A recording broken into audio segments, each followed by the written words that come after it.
Yeah, thank you for giving us the time. My name is Dr. Chad Evans. I'm a dental provider here in the state. Been working in Medicaid since 2008. I do help and support 22 offices throughout the state. Many of those offices in rural communities, such as Huntsville, Nacogdoches, Palestine, Brownwood, Mineral Wells. It's Palestine. Palestine, sorry about that. Palestine's somewhere else. Sorry.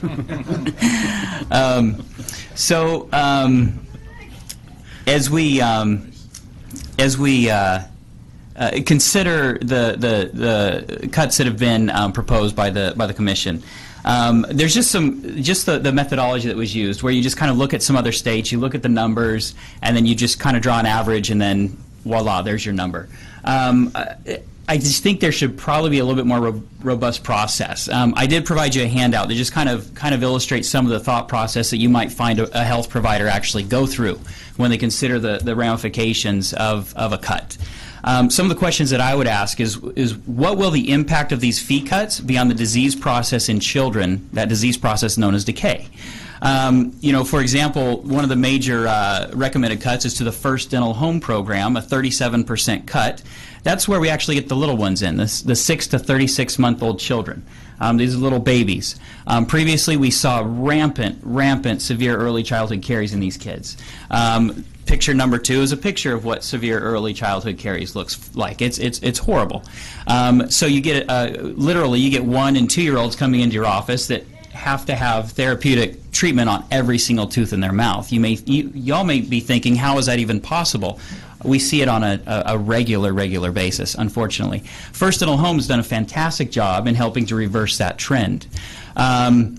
When these kids do need this kind of therapeutic service, picture number 3 demonstrates oftentimes they have to have full coverage crowns, lots of silver on their teeth. Not the most aesthetic thing, but oftentimes necessary, unfortunately. The younger that the patients are, the more involved the treatment is, and picture number 4 oftentimes has to be done in a surgical situation. You now take them to the hospital. You expose them to general anesthesia. General anesthesia was actually a pretty big topic for the Sunset Committee this last session. There have been news reports where there's tragic results associated with children receiving general anesthesia.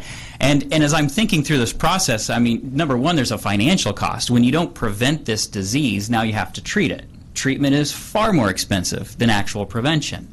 And then you think about the other cost of actually exposing children under 3 years old or even older to general anesthesia that they actually didn't even need to be exposed to in the first place. That's where it really doesn't make sense to me. I mean, we can talk about the financial cost all day long, and quite frankly, I believe that it's in the state's best interest to prevent this disease just from a financial perspective.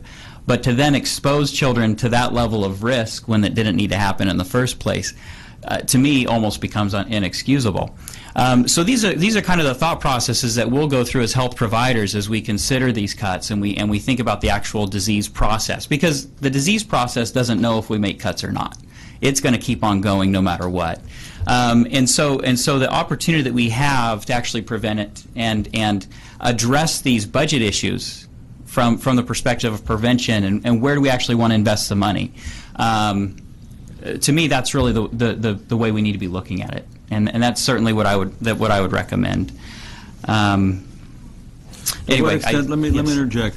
So again, if you were here earlier, you heard me say we put pressures on HHSC on the Medicaid program. The legislature does, right? Yeah.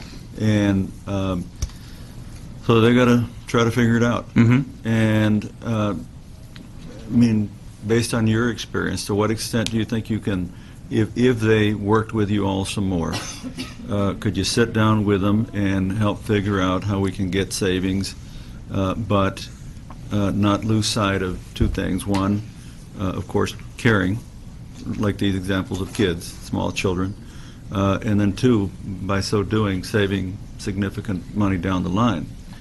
So to what extent do you think you guys could do that? They're proposing, and there will probably be some reductions, right?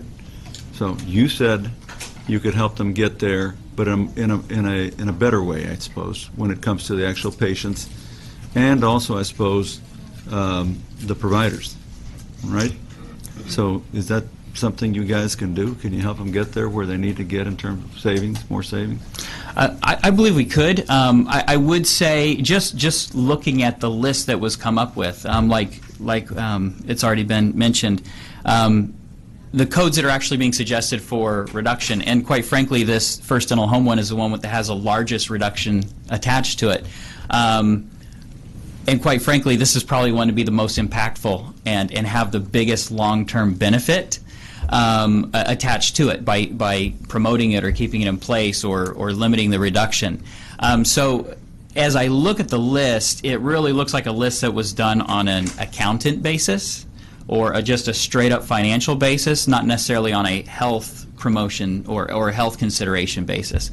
I'd love to sit down and have that conversation, find out if that was the case. You know, what was the thought process? Did you think about what's the ramifications in 2 years if you reduce spending on this particular preventive code? You know, what's expected increases in decay? You know, how many more cases are going to have to end up in the hospital as a result? I'd love to find out if that kind of thinking was actually going on and what, just kind of starting there. Well, then I'd